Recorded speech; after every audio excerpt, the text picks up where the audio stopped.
Buddha, or Gautama Buddha, also known as Shakyamuni Buddha, was a great, extraordinary spiritual master from ancient India.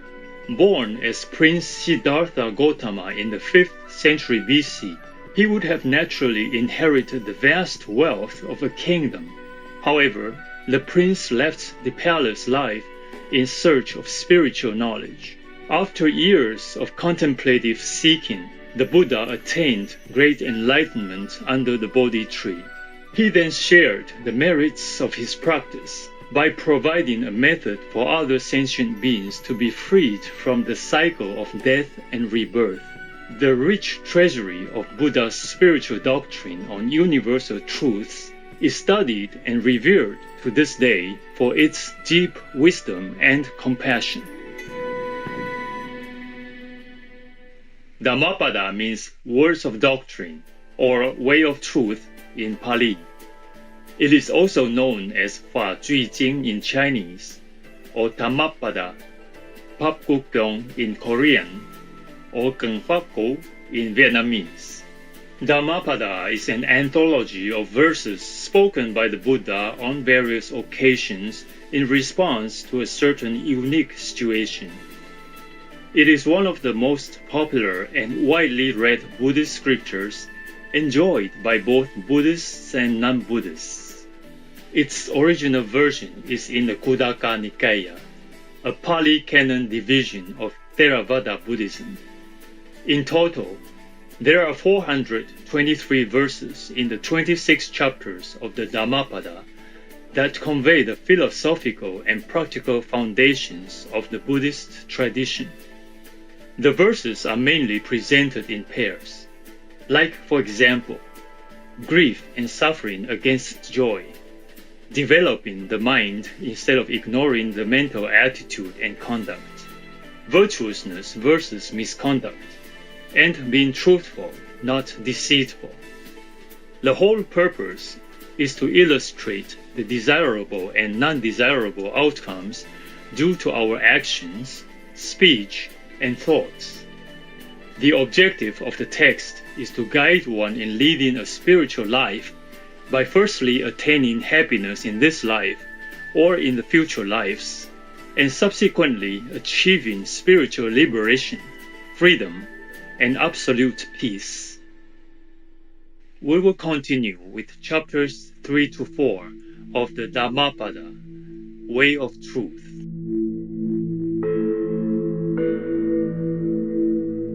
Chapter 3, The Mind. Verses 33 to 37.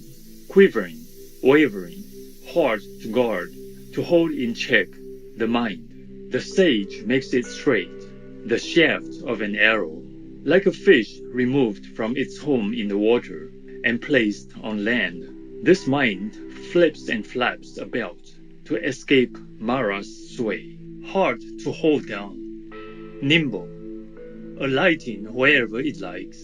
The mind, its taming is good. The mind, well tamed, brings ease.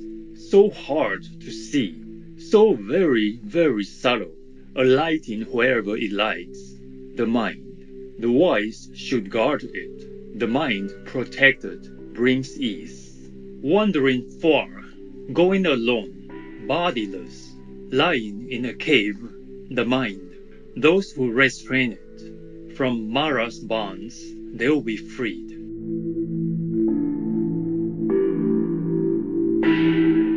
Verse 38. For a person of unsteady mind, not knowing true Dharma, serenity set adrift, discernment doesn't grow full.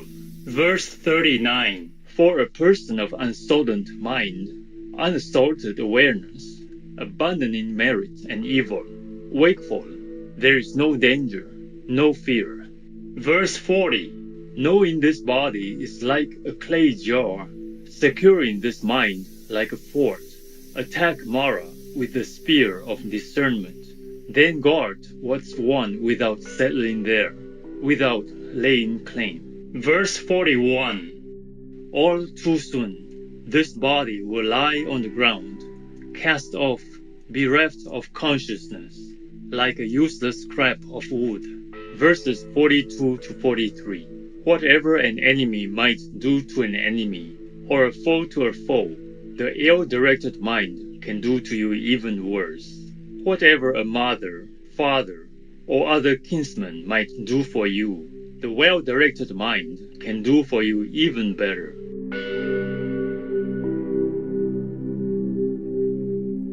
Chapter 4. Blossoms. Verses 44 to 45.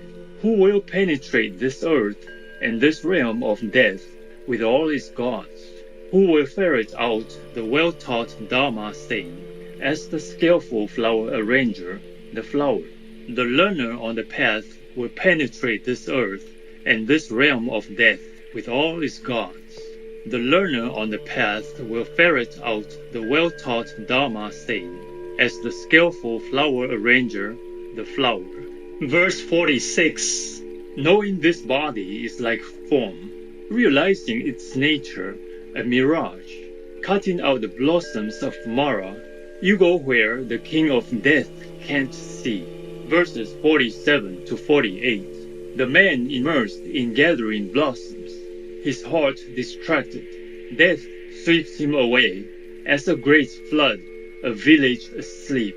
The man immersed in gathering blossoms, his heart distracted, insatiable in sensual pleasures, the end maker holds him under his sway. Verse 49.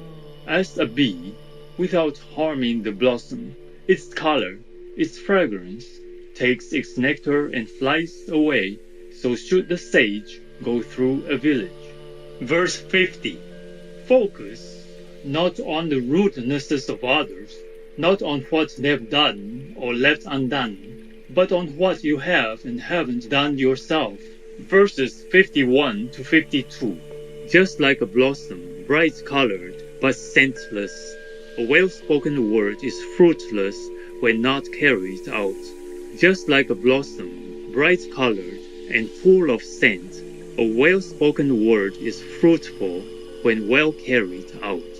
Verse 53. Just as from a heap of flowers many garland strands can be made, even so one born and mortal should do with what's born and is mortal many a skillful thing. Verses 54 to 56. No flower's scent goes against the wind, not sandalwood, jasmine, tagara, but the scent of the good does go against the wind. The person of integrity wafts a scent in every direction. Sandalwood, tagara, lotus, and jasmine. Among these scents, the scent of virtue is unsurpassed. Next to nothing, this scent, sandalwood, tagara, while the scent of virtuous conduct wafts to the devas, supreme. Verse 57. Those consummate in virtue, dwelling in heedfulness, released through right knowing, Maras can't follow their tracks. Verses 58 to 59.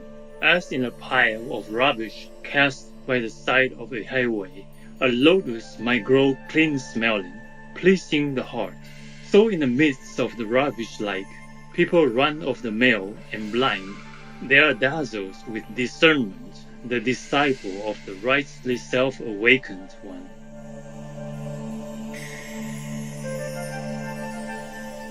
Uplifted viewers, it's been a pleasure to have your company on today's selections from the Dhammapada, Way of Truth, chapters 1 to 4, part 2 of 2, on Words of Wisdom.